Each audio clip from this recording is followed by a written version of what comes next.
성경에서 제2계명은 제일 많이 반복해서 우리에게 알려준 말씀이기도 합니다. 제1계명은 모든 계명의 어떻게 보면 반석이요 뿌리가 된다고 한다면, 제2계명은 우리의 실질적으로 행동으로 드러나는 데 있어서 이 계명을 지키는 것이 얼마나 중요한지 계속해서 반복되는 것을 볼 수 있습니다.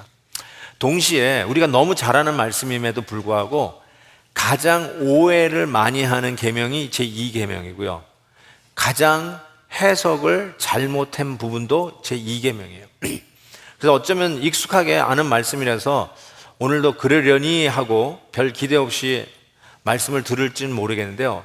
마음의 문을 활짝 여시고 오늘 우리가 흔히 알고 있는 제2계명이 오늘 나에게 어떻게 도전하며 어떤 메시지로 다가오는지를 좀 귀를 열고 마음을 열고 들으셨으면 좋겠습니다. 왜 그러냐면 오늘 말씀이 금하는 것이 4절에 보니까 이렇게 돼 있어요.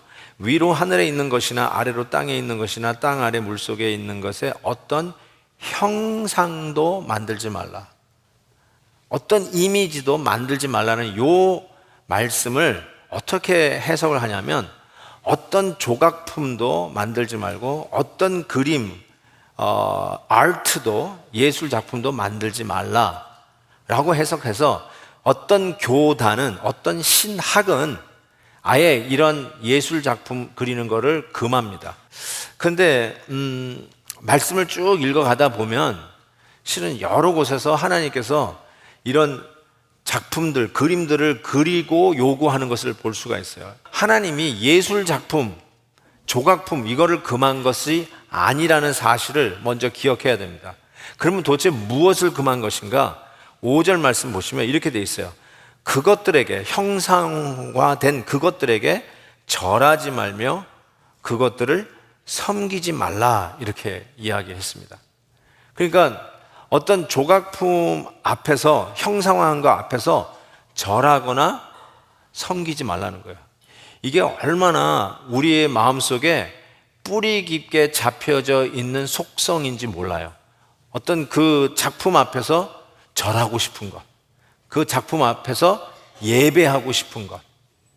그래서 지금 제2계명은요, 어떤 의미에서 1계명은 예배의 대상이 하나님 한 분, 그래서 예배의 독점은 하나님이 하셔야 된다는 거예요. 근데 2계명은 어떤 의미에서는 예배의 대상이 하나님 한 분인 걸 인정. 그런데 그 하나님을 예배함에 있어서 바로, 똑바로, 제대로 하나님이 원하는 대로 예배를 드리도록 명하신 거예요. 모세가 하나님의 말씀 계명을 받기 위해서 하나님과 그 시내산 정상에서 독대를 하지 않습니까? 그 빽빽한 구름 안으로 들어가서 하나님께 메시지를, 말씀을 받는 그 장면이 나오는데 40일 동안 내려오지를 않아요. 그러니까 백성들이, 아니 이 모세가 안 나타나니까 두려웠어요. 이거 어떻게 된 거야? 왜 안 나오시는 거야? 어떻게 된 거 아니야? 애굽에서 나와가지고 광야에 있는 그 백성 어디로 가야 할지, 자기들을 인도하여 낸 그 민족의 지도자가 사라졌으니까 얼마나 두려웠겠어요. 그래서 출애굽기 32장에 보면은 백성들이 이렇게 요구를 합니다. 모세가 산에서 내려옴이 더딤을 보고 모여 백성이 아론에게 이르되 우리를 위하여 우리를 인도할 신을 만들라. 이 모세 곧 우리를 애굽 땅에서 인도해낸 사람이 어찌 되었는지 알지 못합니다. 두려웠단 말이죠. 이때에 아론이 이렇게 얘기하죠. 아론이 그들의 손에서 금고리를 받아 부어서 조각칼로 새겨 송아지 형상을 만드니 그들이 말하되 이스라엘아, 이는, 잘 보세요, 너희를 애굽 땅에서 인도하여 낸 너희의 신이로다. 이거 어디서 많이 듣던 말 아니에요? 바로 지난주에 우리가 이걸 봤거든요.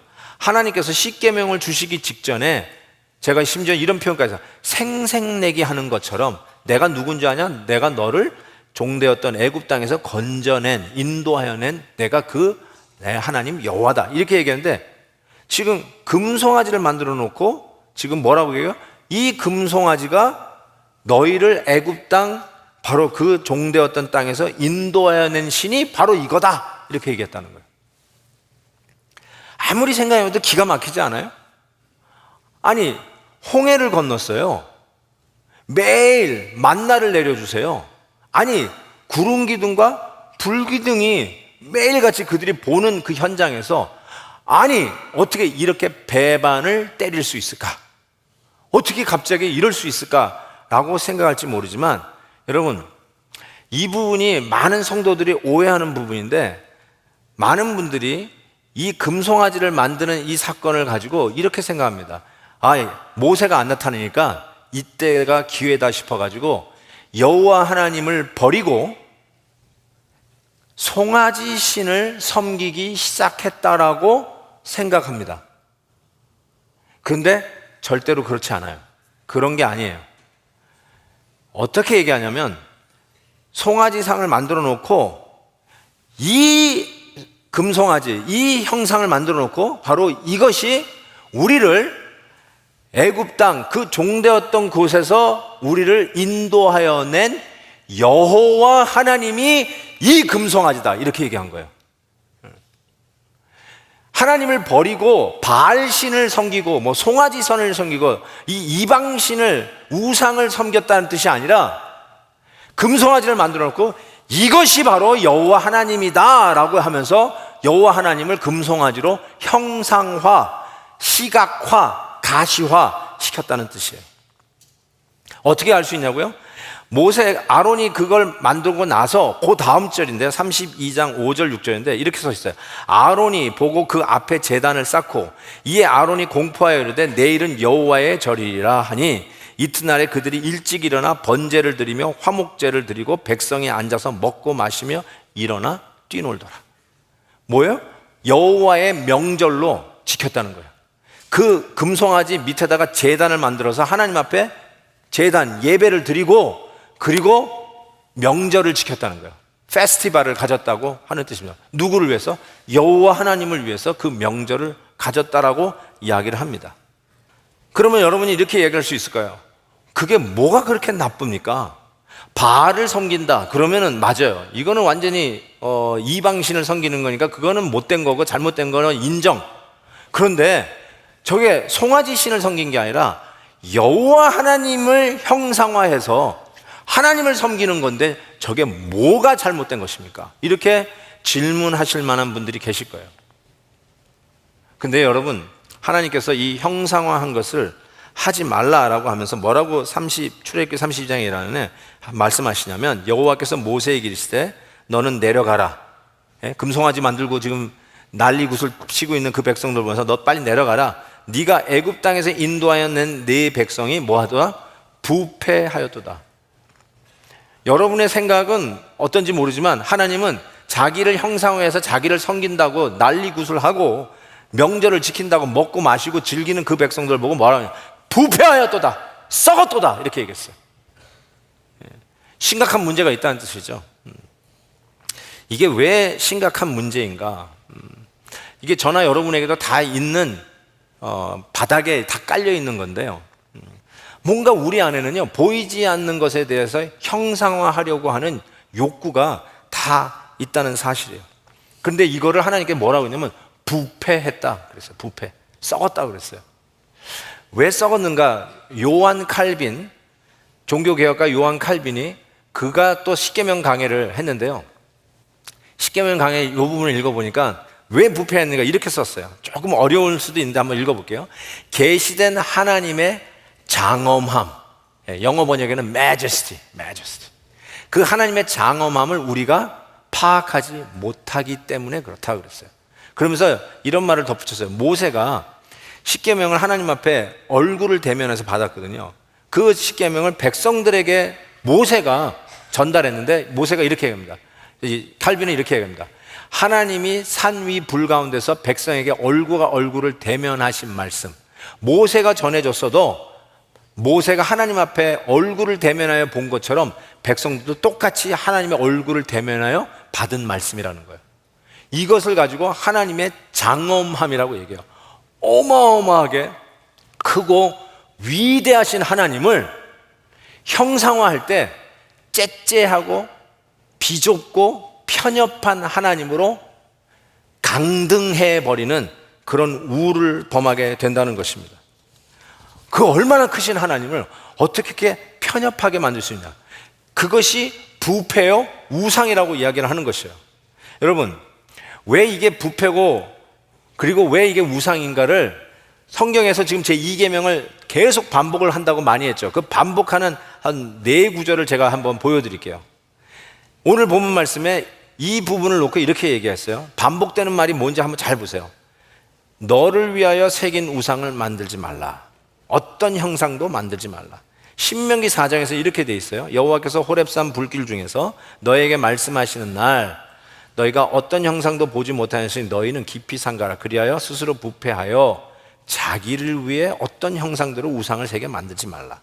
레위기에서는 너희는 자기를 위하여 우상을 만들지 말지니 조각한 것이나 주상을 만들지 말라. 거기에 경배하지 말라. 신명기 16장에서는 이렇게 했어요. 자기를 위하여 주상을 세우지 말라. 내 하나님 여호와께서 미워하시니라. 미워하신대요.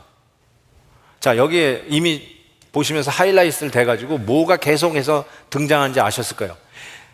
어떤 형상도 만들지 말고 그 앞에서 절하거나 섬기지 말라라고 명하실 때마다 그 앞에 딱 붙는 게 뭐냐면 자기를 위하여. 그러니까 우리가 하나님의 형상을 만들 때 만드는 이유가 하나님을 위해서 만드는 것 같아요. 그런데 아니라는 거예요. 하나님 보시기엔 이건 너를 위해서 만드는 거예요. 너를 위해서 만드는 거예요. 우리를 위해서 만드는 거예요. 내 욕심 때문에 만든다는 거예요. 하나님이 원하는 거 아닌데 내 욕심 때문에 만든다고 지금 말씀하고 있는 것이죠. 하나님을 허그할 수 없으니까 하나님을 허그할 수 있도록 허그able God을 만들어내는 게 우리 모든 사람들의 마음속에 있는데 이걸 가지고 하나님 뭐라고 하냐면 부패했다, 썩었다 이렇게 얘기했어요. 왜 썩었는가? 여러분 한번 생각해 볼게요. 제가 2가지로 지적하겠습니다. 이게 왜 부패인가? 첫 번째로는요, 하나님을 형상화할 때 하나님을 과소평가하는 죄를 범합니다. 하나님을 아주 편협하고 아주 치졸하게 만들어요.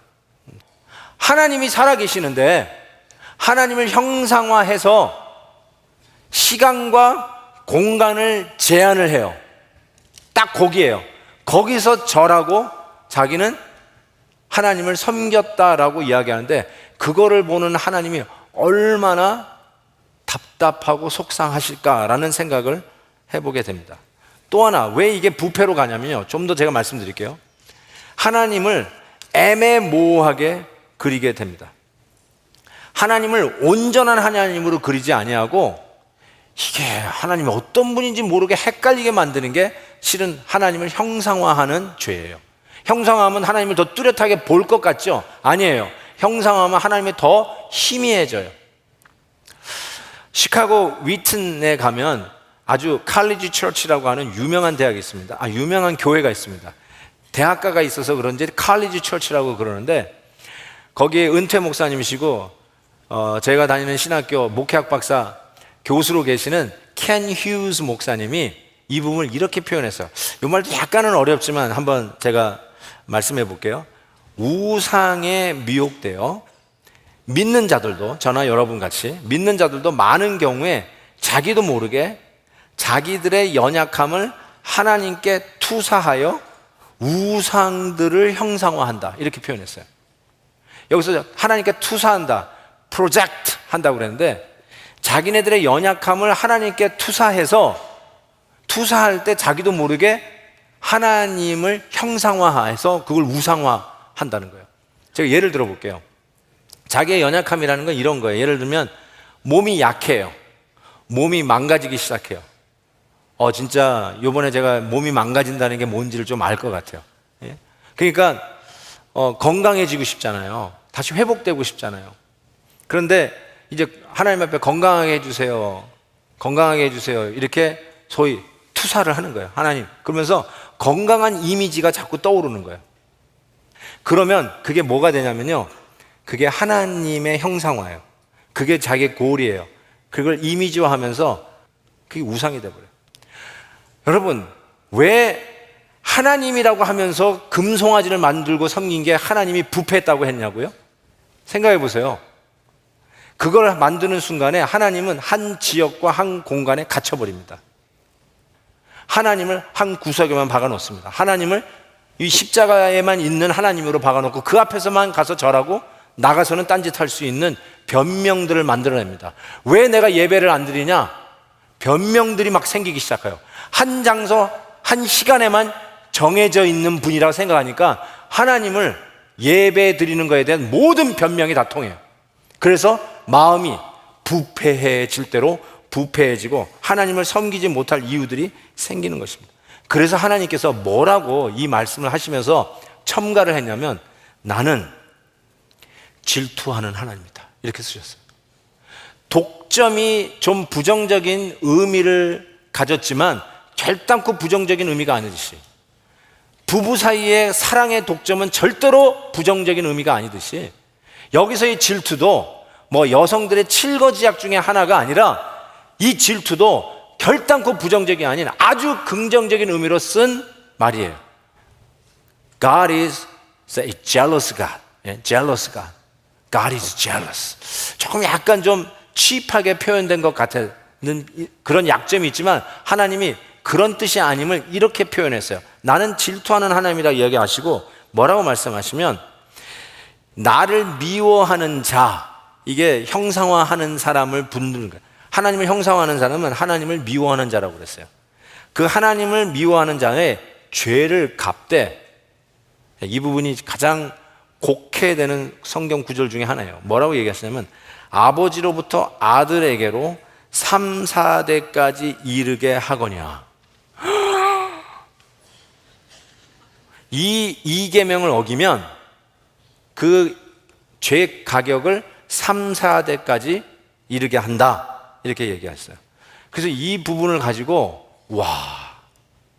너무너무 걱정이 많으신 분들도 있고 두려워 떠는 분이 있어요. 제가 이 부분은요, 이 뜻이 아니라 어떤 뜻이 아니냐면, 여러분 아버지가 지은 죄 때문에 그 죄값을 아들에게 하나님이 물려주는 것으로 이해하시면 틀렸어요. 그 뜻이 아니에요. 여러분이 지은 죄 때문에 눈에 넣어도 아프지 않은 여러분의 손자가 암에 걸리거나, 할아버지가 지은 죄 때문에 손녀딸, 예쁜 딸이 나가서 교통사고 당하는 일은 없습니다. 하나님은 그런 분이 아니세요. 절대로 그런 분이 아니세요. 여러분의 죄의 가격은 여러분이 책임지셔야 돼요. 아들에게 문제 생겼다고요? 손주에게 문제 생겼다? 그들의 죄를 그들이 책임져야 돼요. 성경은 분명합니다. 그러면 이게 뭘 얘기하는 것이냐? 실은 하나님이 이 이야기를 하는 이유는 그 다음 구절을 얘기하고 싶은 마음에 이 얘기를 한 거예요. 그 다음 구절이 뭐냐면, 어디 있어요? 나를 사랑하고 내 계명을 지키는 자에게는 뭐예요? 천대까지 은혜를 베푸니라. 이거 얘기하고 싶은 거예요. 이 계명을 지킨 자는 내가 천대까지 이 은혜가 나가도록 내가 일하겠다라고 하시는 하나님의 각오를 얘기해 주시는 거예요. 그럼 다시 돌아와서요. 그러면 3, 4대까지 죄가 이른다는 게 뭘까요? 내가 3, 4대라는 말은 내가 살아있는 동안에 볼 수 있는 세대가 3, 4대예요. 그렇죠? 여기 할아버지들, 손주들 보면 벌써 3대예요. 일찍 결혼하면요, 증손자까지도 볼 수 있어요. 그렇죠? 그러면 4대예요. 그게 뭐냐면 내가 살아있는 동안에 충분히 볼 수 있는 시간이 3, 4대예요. 그 말은 하나님께서 여러분의 지은 죄 때문에 이놈 봐라, 너 맛 좀 봐라, 네가 아끼고 사랑하는 아들 내가 잡을 거야. 그리고 야구방망이 들고 여러분이 지은 죄 때문에 아들을 잡는 하나님이 아니에요. 여러분이 지은 죄 때문에 야구방망이 들고 내가 요거를 네 손자애가 갚겠다 하고 손자애가 가지고 두들겨 패는 하나님이 아니세요. 그럼 무슨 말이냐면, 죄는요, 죄 스스로가 가지고 있는 죄의 가격이 있어요. 여러분이 하나님 앞에 죄를 용서해 달라고 그러면 하나님 용서해 주세요. 그 자리에서 용서해 주실 거예요. 그런데 용서는 해 주시지만 죄가 가지고 있는 가격이 있어요. 예를 들면 신뢰를 잃어버려요. 그건 여러분이 회복하셔야 돼요. 용서는 받아도 거짓말 한 번 하면 신뢰를 잃어버려요. 그게 죄의 가격이에요. 여러분이 그 신뢰를 얻기 위해서는 열심히 더 부지런하게 정직하게 일하셔야 돼요. 죄를 지어서 용서해달라고 용서해 주세요. 그 죄의 가격은 남아있어요. 여러분, 죄를 차선의 이탈로 설명하면 차선 이탈한 그 자동차 죄 지었네 하고 하나님께서 너 죄값 좀 받아라 가지고 쫓아다니면서 때릴 필요가 없어요. 왠지 아세요? 차선을 이탈하면 죄의 가격이 따라붙어요. 그게 뭐예요? 정면 충돌, 좌충 우돌. 차선을 이탈하고 중앙선을 분리대를 넘어가면 그냥 놔둬도 죄의 가격을 치르게 돼 있어요. 하나님 쫓아다닐 이유가 없어요. 그래서 자기가 살아있는 동안에 죄의 가격이 어떻게 치루어지는 볼 수 있는 3, 4대까지 그냥 놔두셔도 돼요. 하나님이 아무 일 안 하셔도 돼요. 그냥 놔둬도 죄의 가격을 치르는 거를 자기 눈으로 목격하는 게 3, 4대예요. 그런데 하나님이 그거를 지금 얘기하려고 하는 게 아니라 뭘 얘기하고 싶으냐면 하나님의 말씀을 지키면 1000대까지, 이 1000대는 하나님께서 의지적으로 의도를 가지고 다른 사람들이 안 된다 해도 하나님께서 마음을 다졌고 나는 이 복을 1000대까지 내가 의도적으로 willfully 이것을 복 주기 위해서 1000대까지 미치도록 내가 역사하겠다. 지금 그 얘기하고 계십니다. 그거를 뭐라고 얘기한다고요? 질투하는 하나님이에요. 질투하는.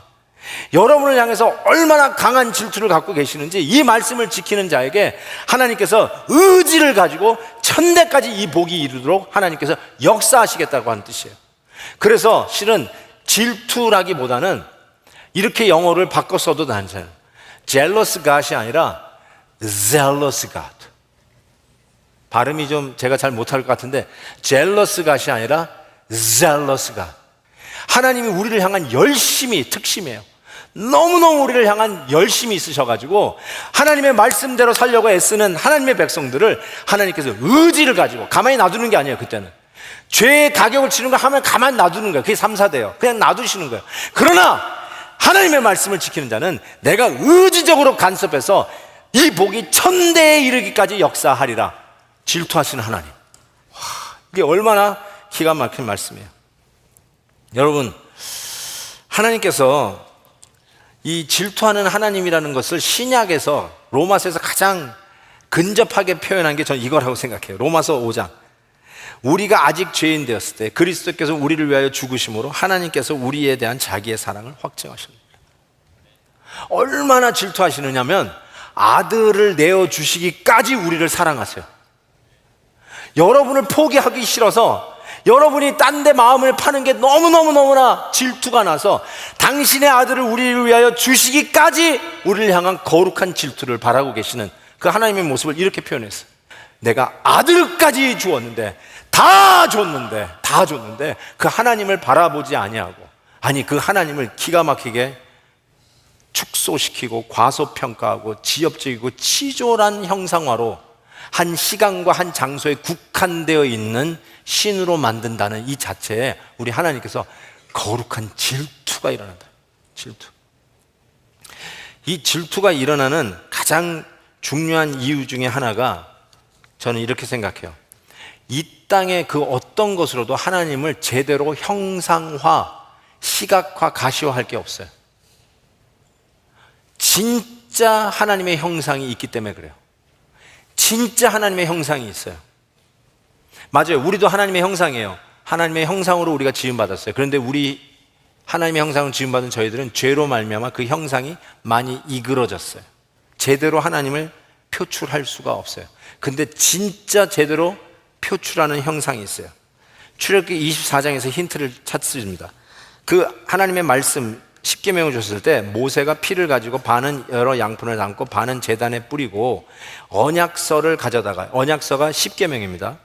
백성에게 낭독하여 듣게 하니 하면서 그 피를 가지고 백성에게 뿌리어 이르되, 백성들에게 그 양푼에 반 담은 피를 백성에게 다 뿌렸어요.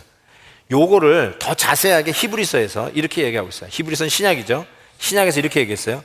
첫 언약도 피 없이 세운 것이 아니니, 피와 함께 첫 언약 십계명을 세운 거예요. 십계명 얘기하고 있어요. 모세가 율법대로 모든 계명을 온 백성에게 말한 후에 송아지 염소의 피, 물과 붉은 양털과 우수초를 취하여 두루마리와 온 백성에게 뿌렸어요. 책에도 뿌리고 백성에게 다 뿌려가지고 머리, 이마, 얼굴에 다 피가 뿌려져 있어요. 그리고 피를 장막과 섬기는 일 모든 그릇에게도 다 뿌렸어요.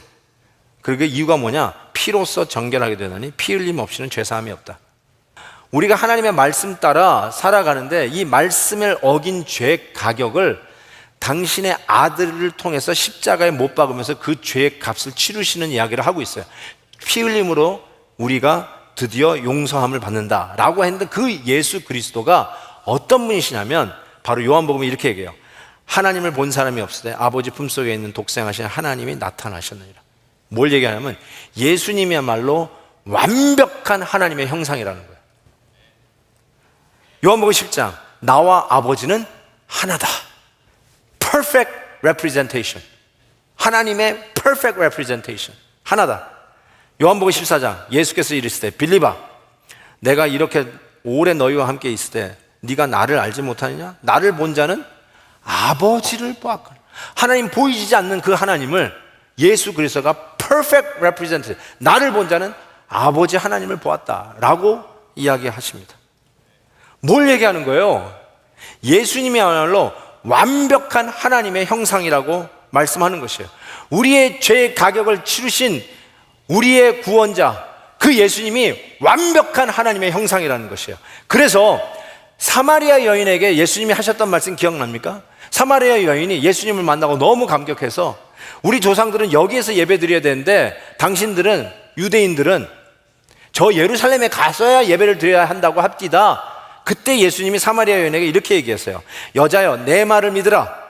이 산에서도 말고, 그리심산이겠죠, 예루살렘에서도 말고 너희가 아버지께 예배할 때가 이르리라 라고 말씀하시면서 아버지께 참되게 예배하는 자, 이 계명이 예배를 바로 드리는 것에 대한 계명이에요. 하나님 한 분은 독점인데 그 하나님께 바로 드리는 예배를 얘기하는데 참되게 예배하는 자들은 영과 진리로 예배할 때가 온다고 그랬어요. 그래서 오늘도 우리가 예배를 시작할 때 하나님은 영이시니 예배하는 자가 영과 진리로 예배할지라. 우리 장로님도 기도하실 때 영과 진리로 예배 드리게 해달라고 기도하시더라고요. 여러분, 영과 진리로 예배 드린다는 게 무슨 뜻이냐면 예수 그리스도로 예배 드린다는 뜻이에요. Worship God in spirit and truth. Spirit이 capital letter S, 그리스도의 영이고요, 진리는 그리스도의 진리예요. 그래서 그리스도 안에서 하나님을 예배하는 것이 그게 바른 예배예요. 그게 이 계명이 우리에게 보여주시는 말씀이에요. 하나님을 바로 예배하라. 즉 예수 그리스도 안에서, in Christ, 그리스도 안에서. 왜요? 그분이 하나님의 완벽한 형상이니까 그분 안에서 하나님을 예배하라. 여러분, 금송아지 만들어 놓고 이게 하나님이라고 얘기하는 게 뭐가 잘못이냐고요? 이슬람 교도들도요 구약을 믿어요. 그러니까 그게 뭐가 잘못이냐고요? 같은 알라신도 우리가 믿는 하나님 아니냐고요? 예수님을 인정하지 아니하고 구약만 믿는 유대인, 유대 종교, 유대주의자들, 그것도 똑같은 하나님 아니냐고요? 다 같이 하나님 믿는 거 아니냐고요? 여러분, 분명히 말씀드립니다. 바른 예배, 이 계명은 그리스도 안에서의 참된 예배, 바른 예배를 명하시는 거예요. 그리스도가 아니면 하나님을 예배하는 게 아니에요. 그리스도가 아니면 틀린 거예요. 그리스도가 아닌 예배는 우리 하나님이 기뻐하시는 예배가 아니라 부패한 예배예요. 하나님이 기뻐 받으시는 예배가 아닙니다. 예수 그리스도가 아닌 예배는 우리 하나님이 거룩한 질투를 바라십니다.